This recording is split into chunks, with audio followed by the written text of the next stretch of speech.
Welcome back to the Freelancer's Teabreak, the short and sweet podcast that you can enjoy whilst you're making a cuppa.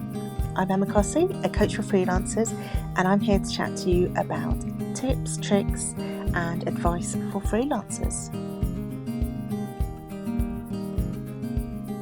Hello, welcome back to another episode of the Freelancer's Teabreak.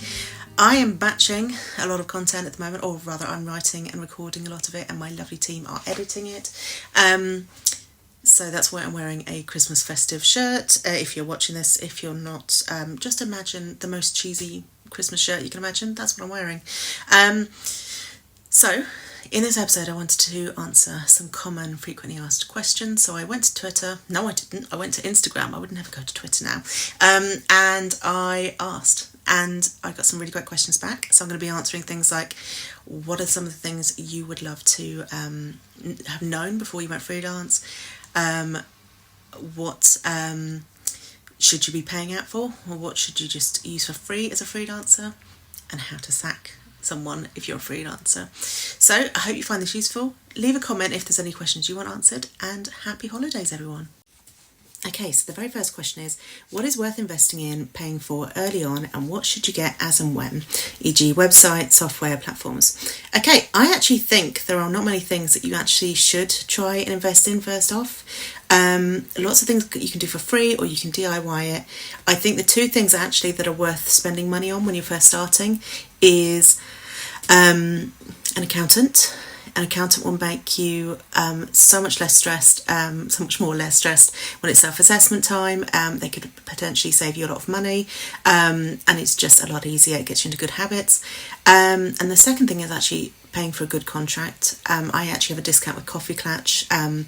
If you want that, I'll pop that in the notes. But having a great contract will save you a lot of time, money over the period of time as a freelancer.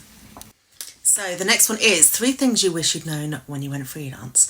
Okay, first one, very practical one. Put away 25 to 30% of your income every month. It's so much easier now than it was 15 years ago when I started, because banks like Monzo, Starling, etc. will automatically take it out and put it in a pot for you. So that makes it a lot easier.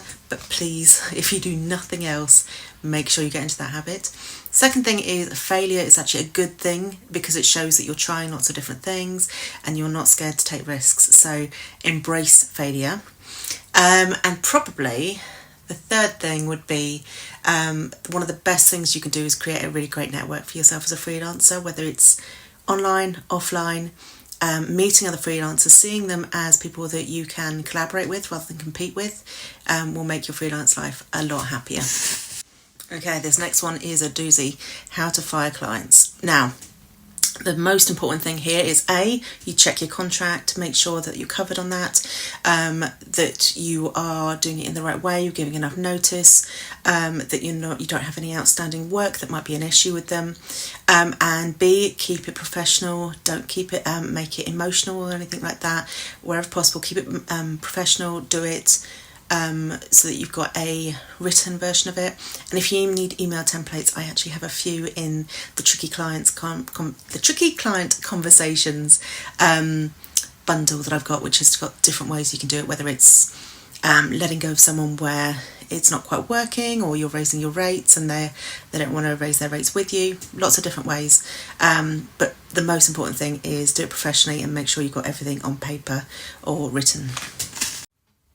Right, the next question is how to deal with feast and famine workflow income. So this is really common as a freelancer. So there are a few things that you can do. The first thing I would say is, as I mentioned earlier, make sure you've put away that 25 to 30%. It's really important, and it means that you won't sort of eat into that. But I was also, on top of that, put away savings wherever you can as a freelancer for those quieter months. If you have been freelance for a long time, I would also look back at your income and see which months tend to be quieter, which ones tend to be busier. There does tend to be, for different industries, different routines or patterns depending on how you do. You might also, if you know you're going to have a quiet period coming up, so for me the summer holidays tend to be quite quiet, I then do some kind of special offer or sale at the start of the summer holidays to mean that I get a bit of a boost of income for that time. So you might want to think about how that looks for you. And the final one is a really good one for this time of year, how to plan for the year ahead. Now, first of all, I think it's great to have an intention for the year ahead, but don't get too hung up on completely planning out the year, because things change so much. I mean, the last 4 or 5 years, we've had COVID, we've had AI coming in, social medias, networks going up and down. So you can't plan too much. You need to be agile, especially as a freelancer.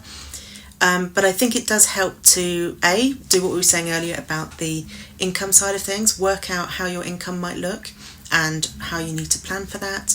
Plan in holidays and time off and self-care. That's really important.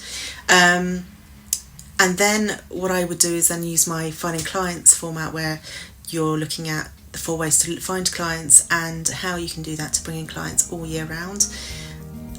And it's good to have dreams, but be flexible with them. Thank you for joining me for this episode of the Freelancers Teabreak. I hope you found it useful. If you want to connect with other freelancers, do come join us in the Facebook group, the Freelance Lifestylers. It's completely free and really lovely and supportive. You can also find out more information on freelancing at freelancelifestyle.co.uk.